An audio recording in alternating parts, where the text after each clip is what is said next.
குலசேகராழ்வார் திருவடிகளே சரணம். உஷ்யதே யஸ்ய நகரே ரங்கயாத்ரா தினே தினே தமகம் சிரசா வந்தே ராஜானம் குலசேகரம். கும்பே புனர்வசௌ ஜாதே கேரளே சோழபட்டனே கௌஸ்துபாம்சம் தராதீஷம் குலசேகரமாஸ்ரயே. நம்ம முகுந்த மாலையில் இன்னைக்கு 4வது ஸ்லோகம் அதை அனுபவிக்கலாம். சில வாரங்களாகவே இந்த முகுந்த மாலையில் இருக்கிற ஸ்லோகங்களை தான் வரிசையாக அனுபவிச்சுன்னு வரோம். இதில் முதல் ஸ்லோகத்தில் ஆழ்வார் என்ன சொல்கிறார்? இறைவனுடைய திருநாமங்களை இடைவிடாமல் ஜபிக்க வேண்டும், அங்கனம் ஜபிப்பவனாக என்னை மாற்று அப்படின்னு கேட்டுக்கிறார். இப்படியெல்லாம் இறைவனுடைய திருநாமங்களை, பரம்பொருளின் திருநாமத்தை இடைவிடாது ஜபிக்க வேண்டும். நிறைய பெரிய வார்த்தை இருக்குது, ஒரு பேருக்கும் ஒரு சிறப்பம்சம் இருக்குது. அதற்கேற்ப என்ன ஸ்ரீவல்லபேதி வரதேதி அப்படின்னு சொல்லி ஜெகன்னிவாசேதி, இந்த ஜெகன்னிவாசனை என்னை எப்பொழுதும் துதிப்பவனாக மாற்று அப்படின்னு கேட்டுண்டார். அதுக்கப்புறம் அடுத்த ஸ்லோகத்தில் ஒரே 4 வரியில் பெருமாளுக்கு ஜெயத்து ஜெயத்து தேவோ தேவ கீ நந்தனோயம் அப்படின்னு அவருக்கு எல்லாம் வெற்றி கிட்டட்டும், எங்கெழுதும் எப்பொழுதும் என்ன கிடைக்கட்டும், வெற்றி கிட்டட்டும் அப்படின்னு. என்ன ஆழ்வீர், எனக்கு என்ன வெற்றி வந்திருக்கு அப்படின்னு பெருமாள் கேட்டாக்க அவருக்கு என்ன சொன்னார்? இதெல்லாம் இருக்கட்டும், நான் வேறு எதுக்கெல்லாம் வெற்றி பாடலை, உன்னுடைய திருவடி தாமரைகளில் பக்தி இருக்க வேண்டும், உன்னுடைய திருநாமங்களை இடைவிடாது சொல்ல வேண்டும். இந்த 2வது ஸ்லோகத்துக்கு ஒரு பெரிய பெருமை என்ன, அந்த ஒரு வரியில் முதல் பாதி இறைவனுடைய பரத்துவம் அப்படிங்கிறத பற்றி சொல்கிறது. அந்த வரியிலேயே அடுத்த வார்த்தை அவருடைய சௌலபியம், எப்படி இறைவனுடைய எளிவந்த தன்மை, அந்த பெரிய பரம்பொருள் தேவோ அப்படின்னு சொல்கிற வார்த்தைக்கு உடனே அது என்ன, தேவகி நந்தனோயம், தேவகியோட திருக்குமாரனாக அவன் என்ன பண்ணினார்? அந்த பிறந்தவாறும் வளர்ந்தவாறும் பெரிய பாரதம் செய் அப்படின்னு பாரதத்துக்கு மகாபாரத யுத்தத்தை நடத்தினது வரைக்குமோ, அதுக்கப்புறம் இங்கே வெண்ணைக்கு அம்மா கிட்ட நின்றதும், அப்புறம் நிறைய பால லீலைகள் நிறைய இருக்கு இல்லையா, அதெல்லாம் பார்த்து சொன்னதும் பார்த்த அத்தகைய பெரிய பரம்பொருள் எளிவந்த தன்மை, கோபிகைகளோட விளையாடுது, ஒரு வீட்லேயும் வெண்ணைக்கு போய் நின்னது, பசு கண்ணுக்குட்டியோட விளையாடினது அப்படின்னு இதெல்லாம் பார்த்தோம். அப்படி இருக்கும்பொழுது அவிஸ்மதி துஷ்சரண அரவிந்தே அப்படின்னு அடுத்த ஸ்லோகத்தில் கேட்டுக்கிறார். இப்படியெல்லாம் பாடின அந்த ஸ்லோகத்தில் பெருமாளுடைய எல்லாவற்றிற்கும், அவருடைய குணாதிசயங்களுக்கும் அவருடைய பரத்துவமான சிறப்புத்தன்மைக்கும் என்ன வேணும்? வெற்றி ஜெயத்து அப்படின்னு சொன்னார். அதுக்கப்புறம் பாரநாசோ முகுந்தா, இந்த பாரதம் பிறந்தவாறும் வளர்ந்தவாறும் அப்படின்னு சொல்லும்பொழுது அந்த மகாபாரதத்தை பற்றி சொல்லச்சே, பாரநாசோ முகுந்தா இந்த பிருத்திவிக்கு என்ன பண்ணார்? எளிமையை, மகிழ்ச்சியை தந்து கொடுத்தார் பூமிநாச்சியாருக்கு. ஏன்னு கேட்டால் அவர்கிட்ட இருந்த பாரதத்தை, பாரத யுத்தத்தினால அவருடைய பாரத்தை குறைச்சார் அப்படின்னு. அடுத்த ஸ்லோகத்தில் என்ன கேட்குறாரு? அவிஸ்மிருதி துஷ்சரண அரவிந்தே பவே மேஸ்து பவ பிரசாதாத், உன்னுடைய அனுகிரகத்தினாலேயே எனக்கு என்ன வேணும்? அது இடைவிடாமல், சிந்தனை அறுபடாமல் உன்னுடைய திருவடி தாமரைகளை எப்பொழுதும் ஸ்மரித்து கொண்டு இருக்க வேண்டும். நான் ஒன்றே தான் கேட்பேன், ஒன்று தான், அதுக்கு மேலே எதுவுமே கேட்க மாட்டேன் அப்படின்னு சொன்னால் அது என்னதுன்னு கேட்டால் அவிஸ்மிருதி துஷ்சரண அரவிந்தே, உன்னுடைய திருவடி தாமரைகளில் நீங்காத நினைவு எப்பொழுதும் இருக்க வேண்டும். இதனுடைய தொடர்ச்சியாகவே அடுத்த ஸ்லோகத்தில் ஆழ்வார் என்ன கேட்டுக்கிறார்?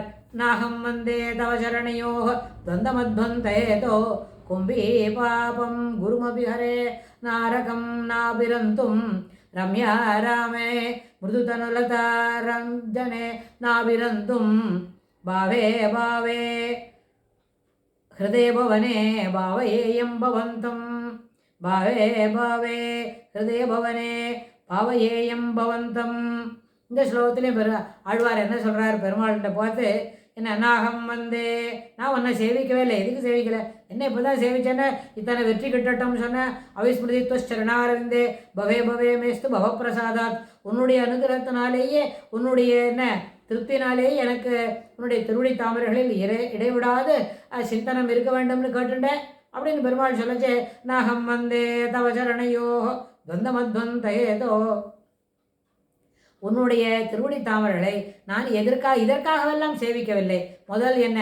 துவந்தம், 2 இரட்டைகள் நம்மளுக்கு இருக்கு, இன்பம் துன்பம், சுகம் துக்கம், அப்புறம் மகிழ்ச்சி துன்பம், அப்புறம் வசதியாக இருக்கிறது, வசதி இல்லாமல் இருக்கிறது, அப்புறம் அறிவாளியாக இருக்கிறது, அறிவு குறைவாக இருக்கிறது, அப்புறம் வந்து நிறைய கர்ம வீரனாக இருக்கிறது, கர்ம வீரன் இல்லாமல் சோம்பேறித்தனமாக இருக்குது அப்படின்னு சொன்னால் நிறைய துவந்தம் இருக்குது. இரண்டு, ஏழை பணக்காரன், புத்திசாலித்தனம் குறைவு அப்படிலாம் இருக்கும்பொழுது அந்த எந்த விதமான இரட்டைக்கும் விருப்பப்பட்டு உன்னுடைய திருவடியில் நான் சேவிக்கவில்லை அப்படின்னு சொல்கிறார். நான் ஆகம் துவந்தே நாகம் வந்தே தவச்சரணையோ. நான் வந்தேன்னு சொன்னால் என்ன, வந்துக்கிறது வந்து வந்தனம் செய்வது என்ன, இறைவனுடைய திருவடி வாரத்தில் என்ன சாஷ்டாங்கமாக நமஸ்காரம் செய்வது, அவனுடைய திருவடி தாமரையில் தலையை குனிந்து. தெரியுமா, முன்னாடி கூட ஆழ்வார் அந்த பாசுரத்தில் சொன்னார், தலைவணக்கி கைகூப்பி ஏத்த வல்லார் அப்படின்னு. அதாவது தலையை நன்னா வணங்கி மனசை நிறுத்தி அகங்காரம் மமகாரங்களை ஒழித்து அவருடைய திருவடி தாமரையில் என்ன பண்ணணும், நம்ம சேவிக்க வேண்டும் அப்படின்னு சொன்னார். அதுபோல் நான் இதுக்கெல்லாம் சேவிக்கலை, இந்த துவந்தத்தை குறித்து நான் சேவிக்கலை. அப்புறம் இங்கேயும் நான் அதனால் உன்னுடைய திருவடி தாமரைகளுடைய சிந்தனை ஓட்டம் என் மனதில் இருக்க வேண்டும் கேட்டுட்டார். ஆனால் எதுக்கு சேவிக்கலைன்னு சொன்ன உடனே நாகம் வந்தே தவச்சரணையோ துவந்தமத்வந்தேதோ, உன்னுடைய தவச்சரணம் இருக்கே அந்த இரண்டு திருக்கமல பாதங்கள், அதை வந்து என்ன இதுக்காக சேவிக்கலை. அப்புறம் அதில் வந்து கும்பி பாப்பம் குருமபிகரே, என்னுடைய பாவத்திற்கு ஏற்ப என்ன செய்யணும், எந்த மாதிரி நரகத்தில் அனுப்பினாலும். அப்புறம் நாகம் வந்தே சொல்லிட்டு கும்பி பாபம் குருமபிகரே, அதாவது கும்பி பாபம் என்ற ஒரு நரகத்தில் அனுப்பினாலும் நரக யாதனையில் இருந்தாலும் என்ன பண்ண முடியாது, நான் வந்து என்னுடைய மனசிலிருந்து உன்னுடைய திருவடி தாமரைகளை விலக்காமல் இருக்க வேண்டும். அதற்காக அதுக்கு பயந்துண்டு திருவடி தாமரைகளில் எண்ண ஓட்டங்கள் சிந்தனம் மாறாமல் இருக்க வேண்டும் கேட்டுக்கிறார். ஆனால் நான் எதுக்கு ஒன்றை சேவிக்கலை தெரியுமோ, இந்த மாதிரி துவந்தம், இந்த மகிழ்ச்சி துன்பம் இன்பம் ஏழ்மை பணக்காரத்தனம் அதில் இதெல்லாம் விடுபடுறதுக்காக சேவிக்கலை. அப்புறம் என்னை வந்து கும்பிபாதம்ன்ற நரகத்திலேருந்தோ இல்லை நரக யாதனையிலேருந்தே தப்பிச்சுக்கிறதுக்காகவோ என்ன பண்ணல, நான் உன்னை வந்து என்ன பண்ணல அதுக்காக சேவிக்கலை.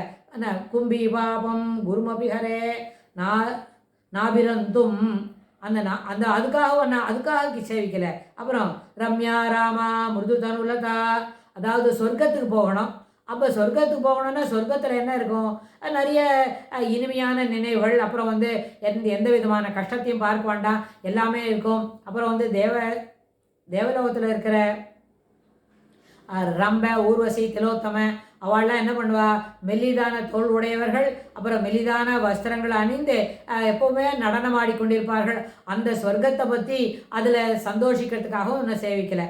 சாதாரணமாக ஒருத்தர் என்ன பண்ணுவா, எனக்கு சொர்க்கம் வேணும் அப்படின்னு கேட்டு பெருமாள்கிட்ட சேவிக்க போவா. அப்புறம் இப்போ நம்ம இத்தனை வருஷமாக இத்தனை விஷயங்களை கேட்டு தெரிஞ்சுன்னு இருக்கோம். அதனால் நிறைய பேர் சொர்க்கம் வேணும்னு கேட்க மாட்டாளாக இருக்கும். ஏன்னா சொர்க்கத்துக்கு போனாலும் மறுபடியும் இங்கே தான் வந்தாகணும், இங்கே வந்து கர்மாவை தொலைச்சாதான் நம்மளுக்கு மோட்சம் கிடைக்கும். அதனால் நான் கொஞ்சம் விஷயம் தெரிஞ்சு ஓரளவுக்கு இந்த உபன்யாசமெல்லாம் கேட்டு செய்திகள் புரிஞ்சவாளுக்கு அவள் என்ன பண்ண மாட்டா, சொர்க்கம் போகணும்னு கேட்க மாட்டா. அதுக்கப்புறம் அவர் என்ன சொன்னார், எனக்கு வந்து கும்பி பாபம் குருமபிகரே, எனக்கு வந்து நரகத்தில் நீ கொண்டு என்னை தரிச்சினாலும் நரகத்துக்கு போகாமல் இருக்கணும், என்னை காப்பாற்றி தரணும் அப்படின்றதுக்காகவும் நான் உன்னை வந்து சேவிக்கிறேன். என்ன ஆழ்வேர் இதையும் சொல்கிறார் அதையும் சொல்கிறார். ஆமாம் கேட்டுக்கோப்பா கிருஷ்ணா கேட்டுக்கோ அப்படின்னு சொல்லி எனக்கு வந்து கும்பி பாபம் குருமபிகரே நாபிரந்தும், அந்த நரகத்துக்கு போயிடுவேன், அங்கே போய் யாதனையெல்லாம் அனுபவிக்கணும், அதுலேருந்து என்னை காப்பாற்றி கொடு அப்படின்றதும் கேட்கல அப்படின்னு. சரி அப்புறம் சொர்க்கத்துக்கு போனோமா அப்படின்னு கேட்டால் ரம்யா ராமா மிருது தனுலதா, அதாவது கொடி போன்ற இடை, கொடி போன்ற பஞ்சு போன்ற தோள்பட்டை இதெல்லாம் விட்டு மெலிசா, அதாவது மெல்லிதான ஆடைகளை அணிந்து நடனம் ஆடிக்கொண்டிருக்கிறார்களே, அந்த நடனத்தை கண்டு இன்புற வேண்டும் என்பதற்காக நான் சொர்க்கத்தையும் உங்ககிட்ட வேண்டி பார்க்கல. என்ன எல்லாரும் அப்படி தான் கேட்பா. சில பேர் சொர்க்கம் வேண்டானுவா, சில பேர் நரகம் போகாமல் இருக்கணும் அதுலேருந்து காப்பாற்றித்தானுவா, சில பேர் மோட்சம் கொடுன்னு கேட்பா. நீங்கள் அந்த ஆழ்வர் மூணுமே கேட்கலையே, நாகம் வந்தே தவசரணையோ துவந்தமத்வந்தேதோ, இந்த 2-3 விஷயத்துலேருந்து 2 இருக்கே, சுகம் துக்கம், அப்புறம் துன்பம் இன்பம், மகிழ்ச்சியாக இருக்கிறது மகிழ்ச்சி இல்லாமல் இருக்கிறது, அதுக்கப்புறம் வசதியானவனாக இருக்கிறது வசதி குறைந்தவனாக இருக்கிறதுன்னு, அதுபோல் இந்த இரட்டையிலேருந்து என்னை மீட்டு கொடுன்னு கேட்கல. நரகத்துக்கு போகிறேன், அதுலேருந்து என்னை தப்பிச்சு கொடு அப்படின்னு என்னுடைய பாப கர்மங்களுக்கு ஏற்ப ஒருவேளை எனக்கு நரகம் கிடைக்கும்னு சொன்னால் அதுலேருந்து என்னை மீட்டு கொடு, அதுவும் கேட்கல. சொர்க்கத்துக்கு போகணும், அங்கே போய் ரம்யா ராமான்னு அழகாக ரமித்து கொண்டு இருக்க வேண்டும்னு சொன்னால் அதுக்காகவும் கேட்கல. அப்புறம் என்ன எதுக்காக தான் கேட்குறீர் ஆழ்வீர், எதுவுமே வேண்டான்னு சொல்கிறான் எப்படி, அப்படி எல்லாமே வேண்டாமே அப்படின்னு சொல்லி கேட்டால் அதுக்கு உடனே ஆழ்வார் அங்கே ஒரு வார்த்தை சொல்கிறார். மிருதுதனுலதா நந்தனேனா விரந்தும் பாவே பாவே பவதி ஹிருதய பவனே பாவயேயம் பவந்தம் பாவே பாவே ஹிருதய பவனே பாவயேயம் பவந்தம். ஆனால் நான் எதுக்காக உன்னை சேவித்தேன் தெரியுமோ? பாவே பாவே, எத்தனை ஜென்மங்கள் எடுத்தாலும் மோட்சத்துக்கு போனால் இல்லை, மோட்சத்துக்கு போகாமல் சொர்க்கத்துக்கு போனாலும் நரகத்துக்கு போனாலும் இன்னும் எந்த விஷயத்தை செய்யறதா இருந்தாலும் எத்தனை பிறவிகள் கொடுத்தாலும் பாவே பாவே, ஒரு ஆயுள் காலத்திலையும் ஹிருதய பவனே, என்னுடைய ஹிருதயம் என்கிற கோவிலில் நீ எப்பொழுதும் என்ன பண்ணணும், உனக்கு தேவையான இடமாக அதை மாற்றிக்கொள்ள வேண்டும். உனக்கு தேவையான இடமாக அதை ஆக்கிக்கொள்வதற்கு எனக்கு அப்படி ஒரு வாய்ப்பு தரணும். என்னுடைய ஹிருதய கமலத்தில், என்னுடைய ஹிருதயத்தில் நீ எப்பொழுதும் விற்றிருக்க வேண்டும் அப்படின்னு சொல்லி ஆழ்வார் கேட்டுக்கிறார். ஹிருதய பவனே பாவயேயம் பவந்தம். இப்பொழுதும் இல்லை, வரப்போகிற பிறவிகளில் கூட நான் என்னுடைய ஹிருதயத்தில் நீர் குடியிருக்க வேண்டும் அப்படின்னு பெருமாள்கிட்ட கேட்டுக்கிறார்.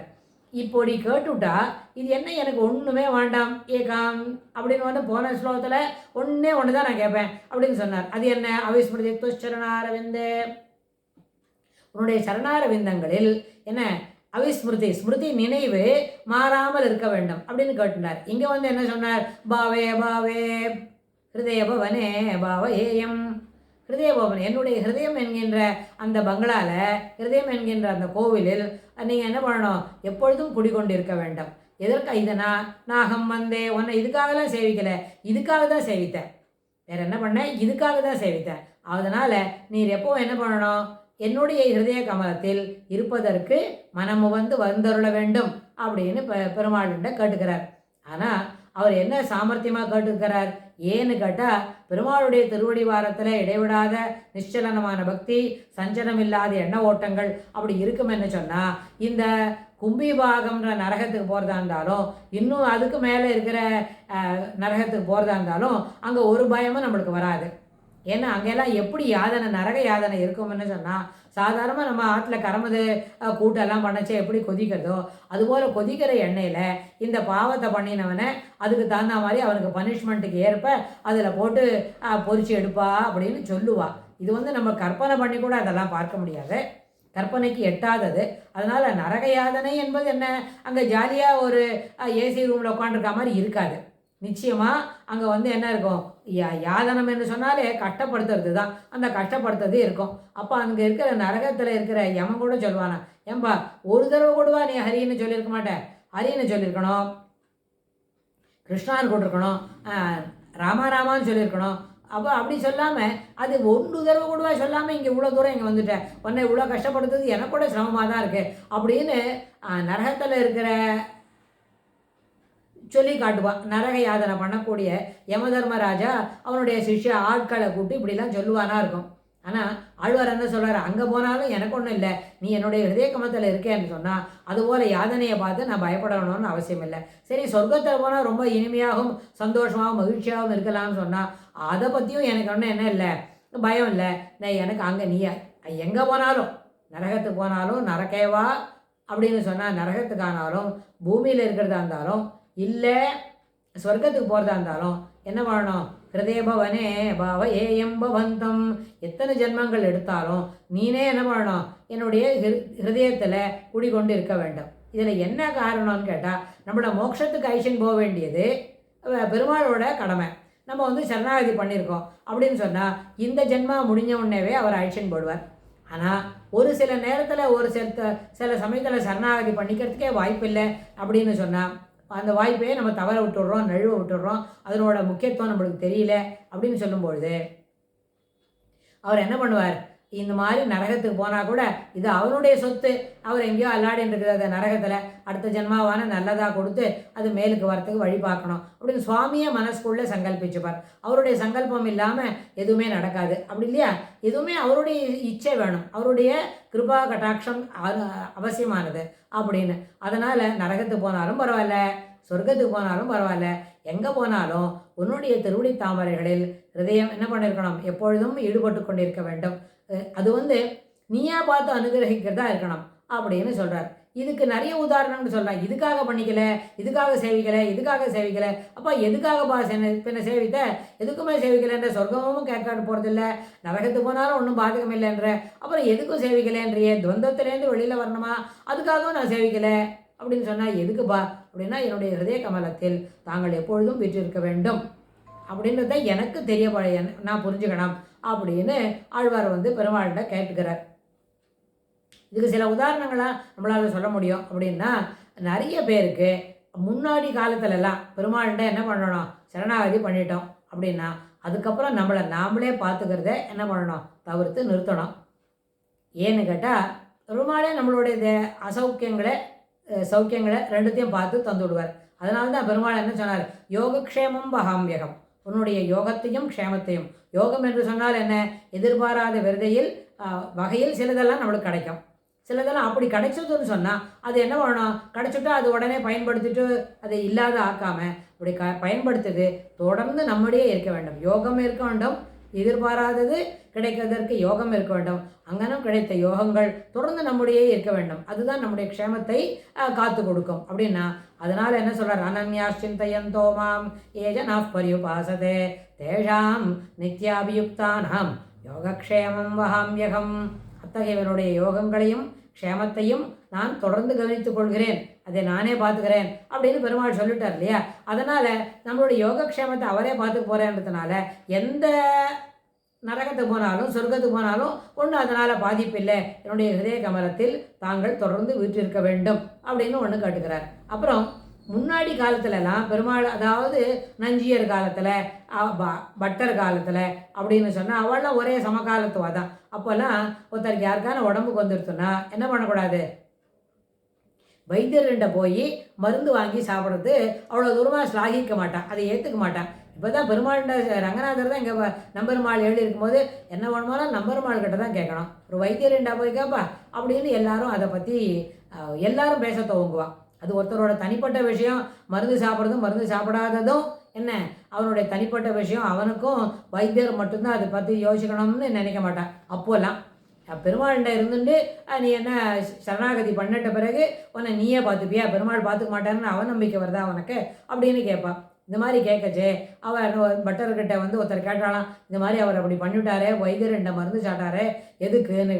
எனக்கு தெரியலையேப்பா, என்ன கேட்காத அவனே போய் கேளு அப்படின்னு சொன்னால் அவர் என்ன பண்ணார், இதுக்காக சாப்பிட்டியா, இல்லை இதுக்காக சாப்பிடல, அதுக்காக சாப்பிடல, நிறைய காரணத்துக்காக வாண்டான்னு சொல்லிட்டார், அதுக்காக நான் சாப்பிடல அப்படின்னு.